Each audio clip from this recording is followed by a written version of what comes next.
DK넷 라디오 오늘의 핫이슈입니다. 최현준 보도국장 오늘 어떤 소식인가요?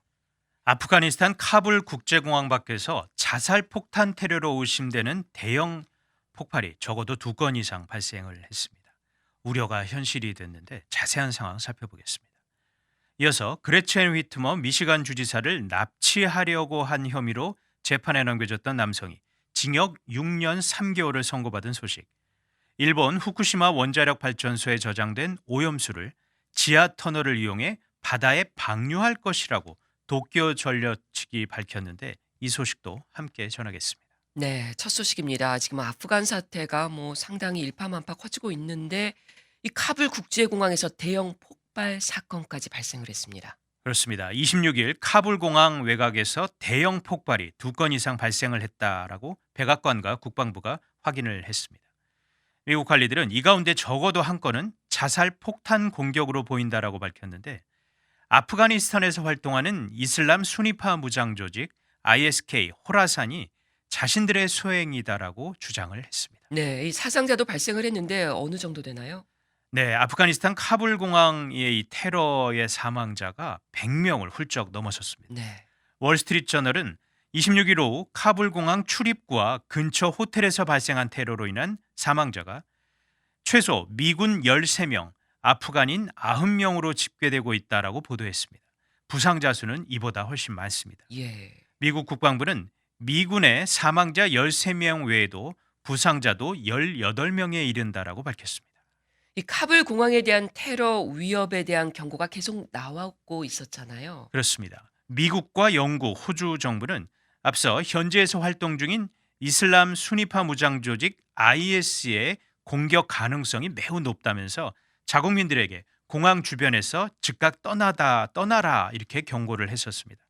카불 주재 미 대사관은 25일 웹사이트에 경고문을 게재를 했고 카불 공항의 보안 위협 때문에 공항으로 가는 것을 피하고 남쪽과 북쪽 등 공항 출입구 3곳에서 즉각 떠나라 이렇게 이미 경고를 했었습니다. 네, 이 미군 철수 시한이 며칠 남지 않는 상황에서 이런 대형 폭발 사건이 발생했네요. 그렇습니다.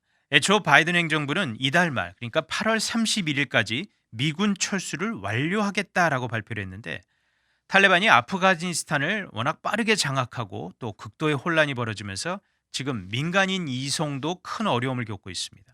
서방 국가들은 대피 작업이 완료될 때까지는 미군 철수를 조금 더 연장해 달라 이렇게 요청했지만 바이든 대통령은 예정대로 미군을 철수시키겠다라고 다시 한번 재확인을 했었죠. 네, 시간이 얼마 안 남았는데 여전히 발이 묶여 있게 되는 사람들은 어떻게 되는 겁니까? 네, 토니 블링컨 국무장관은 대피 작전에 시한은 없을 것이다라고 말했습니다.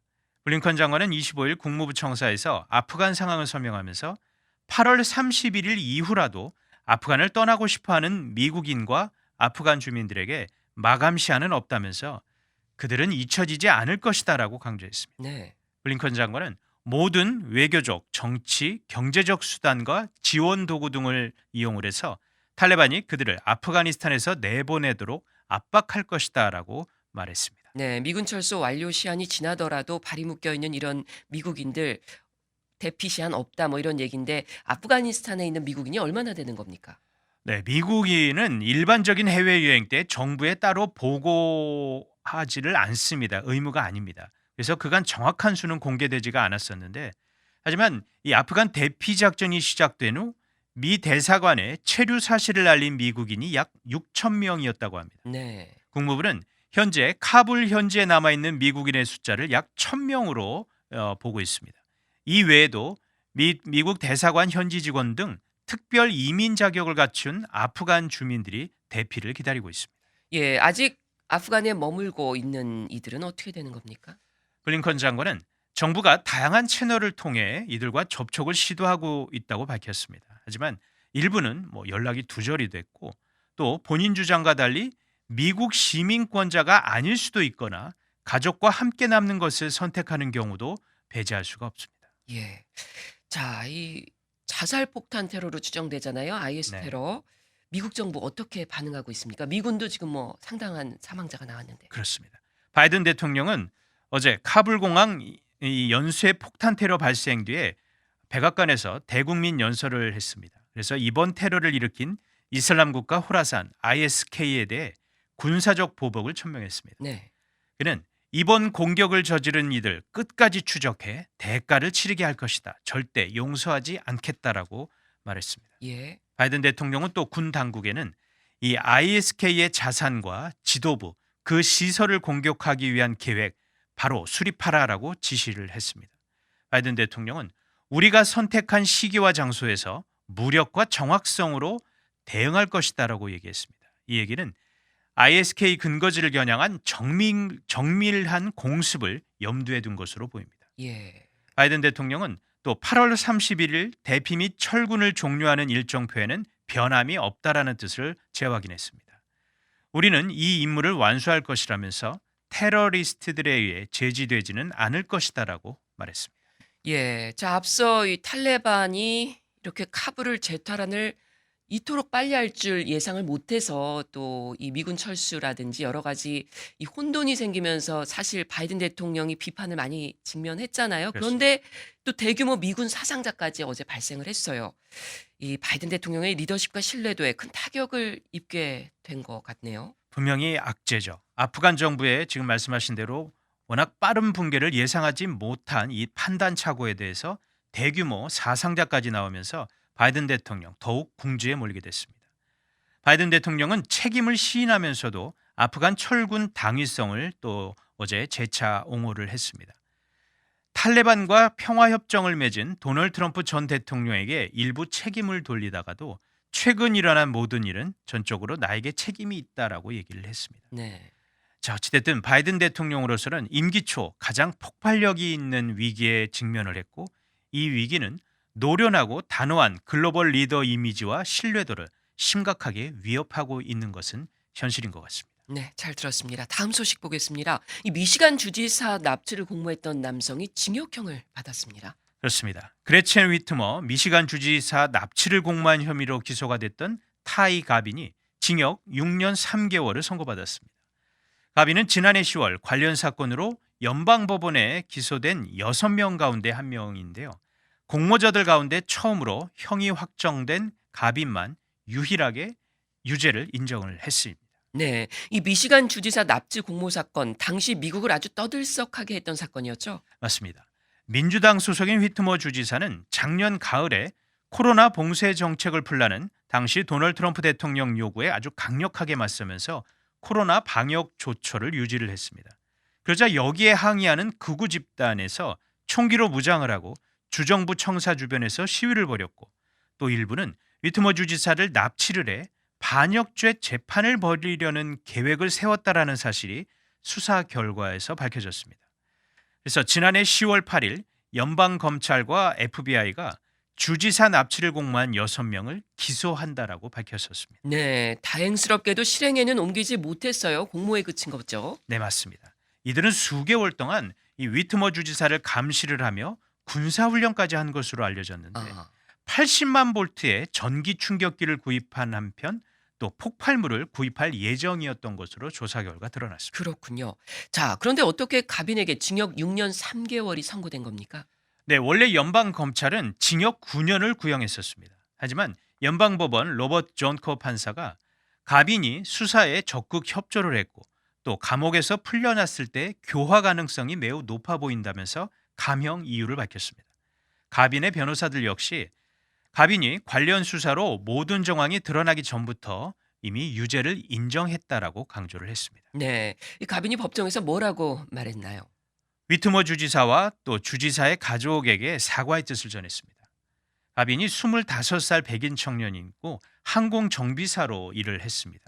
가빈은 자신의 행동으로 인해 주지사와 그 가족이 느꼈을 스트레스, 두려움을 상상할 수조차 없다라면서 진심으로 미안하다라고 밝혔습니다. 네, 이날 법정에 그레첸 위트머 주지사도 참석을 했나요? 위트머 주지사는 현장에 직접 오지는 않았고 대신 판사가 피해자 진술서만 공개를 했습니다. 네.